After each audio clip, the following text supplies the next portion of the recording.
Match day arrived on a blisteringly hot morning in Madrid. It was an important match for me because I was about to make my 100th appearance for my country and join just a select group of England footballers to ever reach that milestone, including Wolverhampton's most famous son, Billy Wright. It was important for the team too, as we were playing our final game of a round-robin tournament between 6 of the best teams in the world. And having lost to Argentina and Brazil and drawn against Spain and China, we wanted a morale-boosting win against the reigning European champions, France, just 3 months before the Paralympic Games. The team is made up of us, the outfield players, who wear blindfolds for the obvious reason that we're blind. Then there's the goalkeepers, who can see. One of whom has arms and legs like an octopus. And then there are the backroom staff, who work tirelessly behind the scenes, so they tell us. Especially the only female member of the group, our team doctor. Before we headed over to the game, we had to check out of our accommodation because we were flying home later that afternoon. Now imagine you and a colleague have an important meeting to attend. You've agreed a specific time and place to meet, but when you get there, they're nowhere to be seen. Late as usual. So you head out to the room, you knock on the door, expecting them to be almost ready to go. But as you walk through the door, what you see is your colleague lying on the bed, their bag unpacked on the floor, and clothes strewn about the room. Who here is from a Jamaican heritage? Just a few.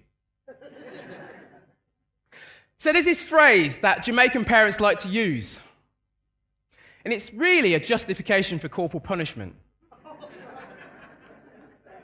I'm going to tell you it in patois, if that's okay. Those who not here must feel. I'd heard about depression before. I'd heard that it doesn't discriminate, how it doesn't care who you are, what you do, or where you come from. I'd heard about depression from an Olympic champion who told me you spend your whole life climbing to the summit of Everest to discover the only way you can go is downhill. And I'd heard that depression may have been the cause of death for a friend of mine who committed suicide. But I'd not felt depression. I'd not felt firsthand that invisible force pinning me down until that morning in Madrid.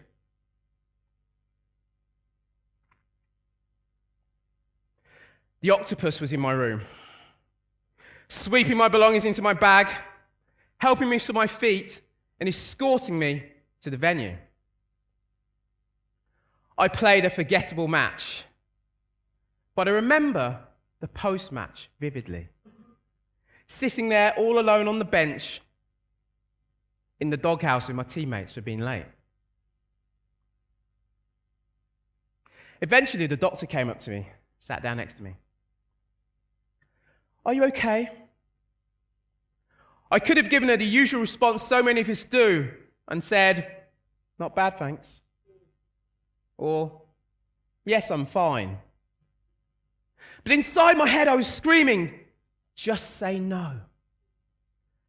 And before I could stop the word, it came tumbling out of my mouth.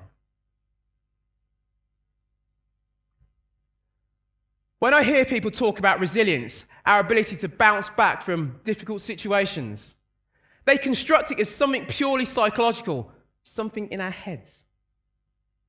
But what I've come to understand is that resilience has a social side too. You see, when you feel like you're carrying the weight of the world on your shoulders, when you feel like you're at your weakest point, when you hit rock bottom, you simply don't have the strength to get up. For those of you who go to the gym, I'll give you another analogy.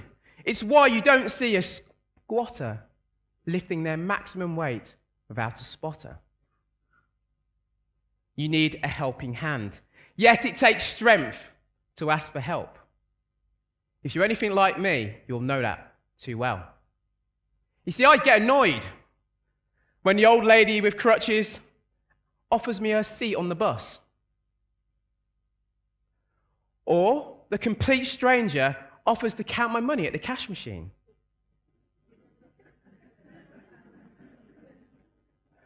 Or the Jehovah's Witness offers to pray for my sight to be restored. Who do these people think they are? But if dependence is superseded by sorry, made a mistake. If dependence is superseded by independence, then independence is superseded by interdependence. You see, help is always better when it's reciprocal rather than hierarchical. So my question to you is this: how will you respond the next time someone asks you, are you okay? Will you give the typical response, not bad, thanks? Or yes, I'm fine? Because if you do, the best that will happen is that life will carry on as normal. But if you don't, well, the worst is catastrophic, perhaps. Because no matter how strong you are, everybody has their breaking point.